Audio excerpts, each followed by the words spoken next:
think powerlessness for a child in foster care, when you start to break it down, is more than people would think. It's a very different world than I think the world most of us live in.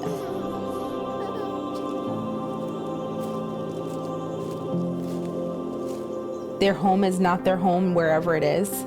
It's a temporary place. Their family that they're with that holiday is not necessarily their family long term.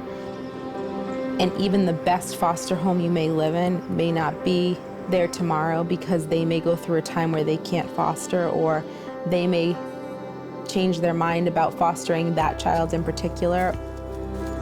And even once they age out of the system, they lose the social workers who were once their connection, and it all becomes a very powerless situation where you feel like no matter what you do, you still have so many pieces of the puzzle that you can't fix, and you most of the time are on your own.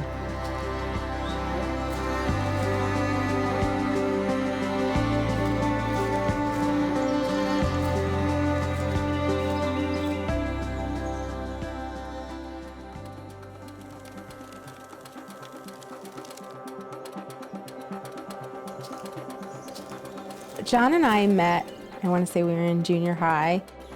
We, oddly enough, as teenagers, wanted to have 6 kids, both of us, and always felt like we wanted to adopt as well, not realizing that after one child, we'd be adopting 5. You know, Grace was our first, and then she was the first grandchild on my family side. So it was just a very, very fun, beautiful experience.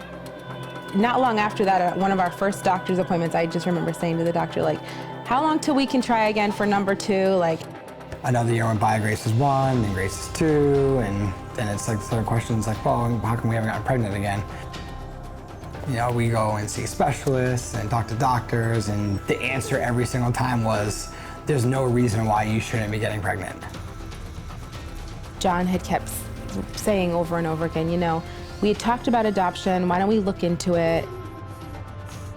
It probably started when we were overseas, missions trips, El Salvador. I think we went into an orphanage in Peru, and you just see such a great need right in front of your face. And I think those were probably our first conversations about adoption. I think we were probably 15 or 16 at the time. And the only people we had known were friends of ours that had adopted internationally, and we had never really had any relationship with anyone that had adopted locally. We started the journey of looking into that process, which is like a mountain. The first time we went to an informational session with the state, it was so overwhelming, and they talked about the risks of adopting a child out of foster care. And I remember John and I walking to that car that night saying, we're never gonna do this. And we were actually laughing, like, this is never happening.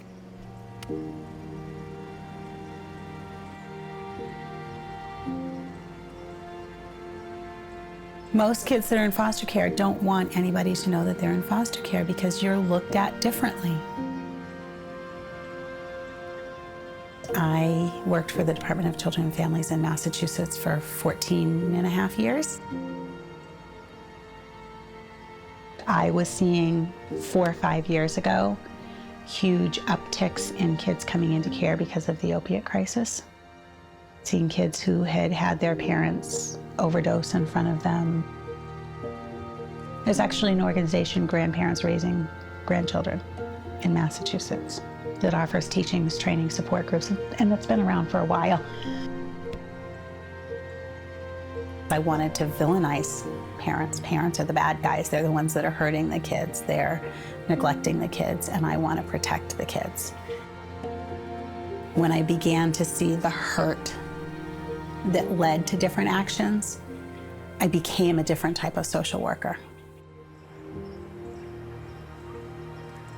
It became more about understanding the dysfunction of parents and what's happened most often in their past that was never dealt with, that was never treated. And when you have that level of darkness, you No matter how much you may love a child, love is not necessarily what always comes out, or you're making choices that you don't feel in control of. What's reflected of kids in foster care is typically the problems that they have, but not the life that they've been dealt to handle. I remember just laying in bed night after night, and I just couldn't shake the need that was there. And I think at the time when we had started the process, there was about 500 children in Massachusetts that were waiting for an adoptive home. And I just kept thinking about the kids in the orphanages that we had seen, and now they're right here. I always assumed I would have my own biological children. But when I started working for DCF and realized how severe the need was for foster parents, and I desperately wanted to mother, I said, you know, this is something I probably should do. And I started fostering for Rhode Island and fostered 9 babies, all newborns.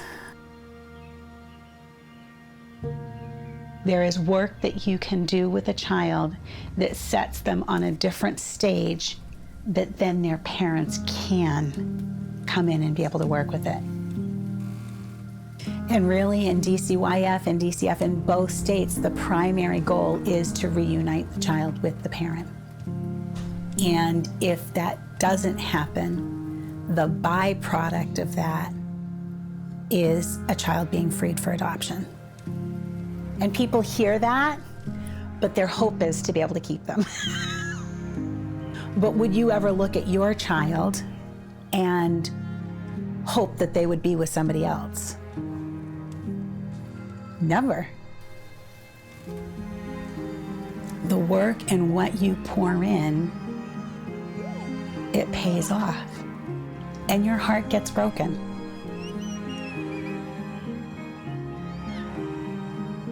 Every time I shared that we were going to adopt, every person said to me, I could never do that process. I could never take the risk. I could never risk opening my heart and losing. And as we went through the process, I started seeing it through the child's eyes.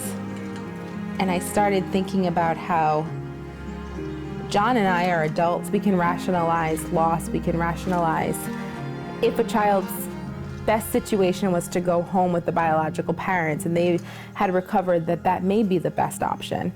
But from a child's perspective, they're not able to take in all of that and rationalize what the best thing for them is. Our first adoption, I think I was told the court date will be in July. So I started crossing every day off on the calendar, and then the court dates would change, and then they change again, and then they change again. I started looking at the calendar and thinking, today I'm gonna parent, just for today. I'm gonna be mom for today for whoever's in my home. And if tomorrow comes and it brings something different, then we'll cross that bridge then. For Shane, Case, Annabella, and James, there was multiple times where we'd get the phone call at like 11 o'clock at night that said, you need to pack up their things because they might be leaving tomorrow. And so we'd be like sick. And we never get another phone call. Like the next day, the phone wouldn't ring. The day after that, the phone would ring. Like, you know, and then we would just unpack the suitcase and carry on. And so we actually never like had a traditional foster care placement where they came and then they left. And then here we are, like 6 kids later.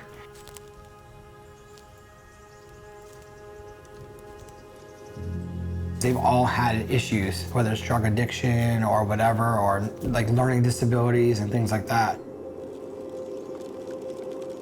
All I can say is that when you take a child and that's been in that situation and you pour everything into it, you can literally watch them change and grow and stabilize before your eyes with love and attention.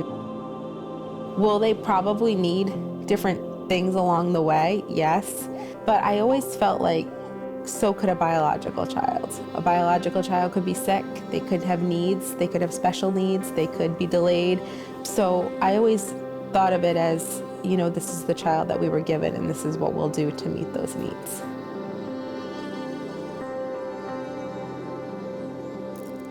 Without Shane, we probably wouldn't have even started Bags of Hope, because it was really his trash bag that really confirmed the project beginning.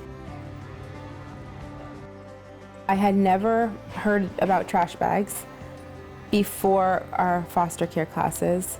In all honesty, I really thought it was just a foster care myth.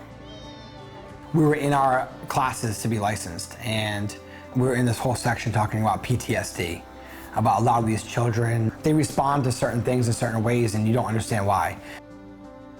This worker was telling the story about this young guy, teenager. He had been in the system for many years, moved around to many different foster homes, but finally this family adopted him and they loved him. And he's sitting at the kitchen table eating a cereal, and the father comes downstairs and it was trash day. So he comes over and pulls the trash bag out of the trash can, takes out a new one, and you know how you like whip the trash bag open? He whips it open and the kid sitting at the table loses it and starts screaming at them. I can't believe it. After all this, after everything I've been through, you promised me I'd never have to move again. They were like, what are you talking about? I'm taking the trash out. And after like calming him down and talking about it, every time he had to move, the social workers would come in and they would take his stuff and put it in a black trash bag. And he moved so many times that the sound of the trash bag opening up triggered this emotion inside of him that said like, this isn't where you belong. She's telling the story and I just, in my fashion, I just yell out. I said, there is no way. And she stops and she's like, what? And everyone turns and looks at me, and Kim's like kicking me under the table. And I said, there's no way that in this day and age, it has to be that like a black trash bag. Like, this is one of the most vulnerable times in these kids' lives. Families don't have luggage. And when a foster family has just gotten so burnt out that they can't take it anymore, they haven't bought the kids luggage. Trash bags are the one thing almost every home has. And so I've moved numbers of kids with trash bags. Your teddy bear or your blanket or your journal or whatever connects you to the people that you love. There's a million stories of this kid's trash bag got thrown out, or this little girl's trash bag was misplaced. I asked them, I said, what about like a duffel bag or some kind of cheap backpack or something? Financially, it doesn't work. The department can't support buying all these things. Logistically, it doesn't work. They're gonna be in your office, but what if you're like in this city over here and you have to go to that city in 20 minutes to do a removal, but the bags are half an hour that way, and he said every worker has a roll of black trash bags in the trunk. You just pull one out and it works. Sure enough, when we got the call for Shane, the foster mom says, oh wait, he has one more bag. She comes up from the basement, opens the door, and she's carrying the black trash bag. We get in the car, I look at Kim, she looks at me, I said, we gotta do something. We have to do something. That something truly was, we thought, a small little Christmas project.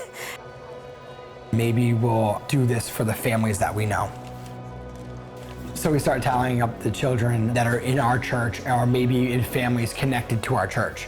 We're at like 25. We're like, oh, we can do 25 duffel bags. And there's a couple in our church that own a hockey shop. They said they would monogram the duffel bags for nothing, you know, and give it to us at cost. And so we start shopping around to see what would we like to put in the bags. And you know, you learn about like comfort items, a blanket or like an Axe body set or whatever for the boys, pillow pets, things like that. So 25 like quickly grew to 100. And so that Christmas, that was the first one that we did. It was 100 bags. We've done it for 7 years now, and this past Christmas we did 6,000.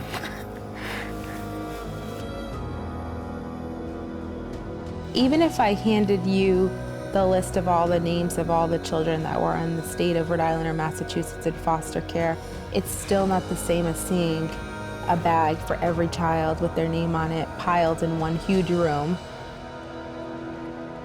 Those bags become faces, and each bag has a story, and it becomes very real.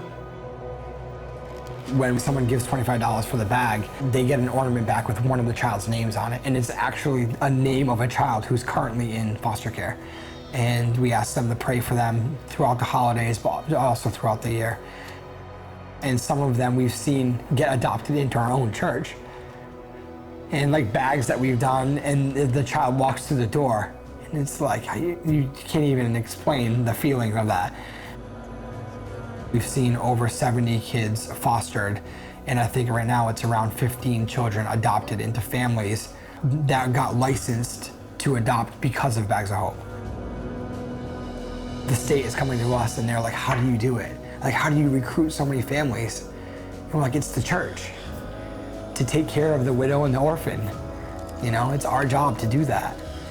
And there's this like renewed sense of ownership to that, and like an awakening to the need to care for these children, and that the church has kind of dropped the ball a long time ago on. Most of the kids that are in foster care don't have their name on anything, and most of their names are really unique. So not all, but there's a lot of unique names. Seeing firsthand the response of kids and how excited they get that something is personal. This is just for you. For people to want to do something for the kids that I care about. That was kind of how I really connected with Bags of Hope. When we stepped up to do this, it took something off of the plate of the social worker that they were concerned about but couldn't do anything about. I'm able to mentor young guys that have been in foster care for years, and one reason why it's been successful is because I'm not part of the system. John has called me a number of times to pick up different kids in foster care that have aged out, that have been homeless, and every time they're walking down the street with their bag over their shoulder.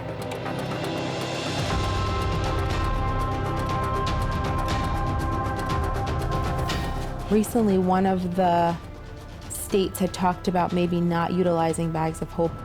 Some undercover police officers that help locate missing children, runaways, and kids that have been involved in trafficking came into the department and said, you can't get rid of this project. We're using the bags to track kids. We know what these bags look like, and we know if a child has that bag, that means that they're in custody of the state. He was talking about all the children that they had recently pulled out of shelters, off the streets, and runaways that they had found just by the bag as an identifier. And so they said it's literally saving lives, because if a child's gonna run, the one thing that they're gonna take is the bag.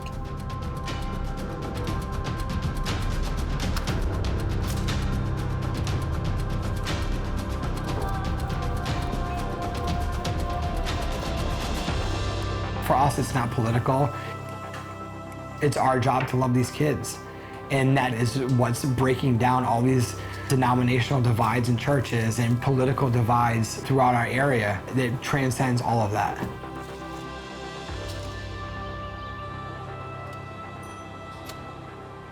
Not everybody can foster.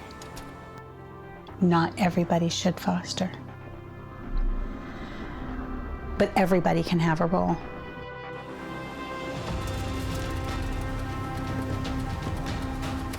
I didn't get into foster care with the intent to adopt. I just wanted to mother. I'm taking care of God's children. And the next child that came was Avia. One of the things that I love about Bags of Hope for Avia is there's nothing really unusual about being adopted when there are a whole bunch of kids in your community that are adopted. She was so excited when she went into first grade, and 4 out of the 9 kids in the class were adopted. You're not the one kid in the entire church that isn't with your biological parents. When so many families foster, you may not even know who they are. I'm not sure that Grace realizes that our family dynamic is maybe not normal. I think she may think that most people adopt or foster. Grace is a lot like John, the more the merrier.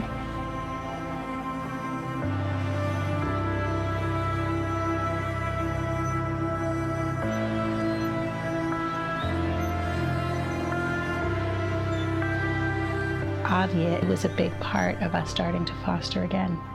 And although it's meant a lot of sacrifices for her, she wants to keep going.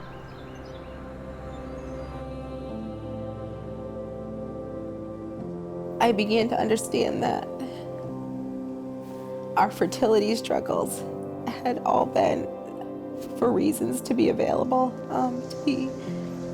to be able to be a home, and parents that were ready to love and available for a child that needed parents at that time. You know, God is a father, you know, and even when we're like going through our stuff or even forsaking him, he still hasn't forsaken us. I feel like it's an honor to be able to try to reflect that to children that may have felt forsaken. To be able to then say, no, this is who you are, and I love you.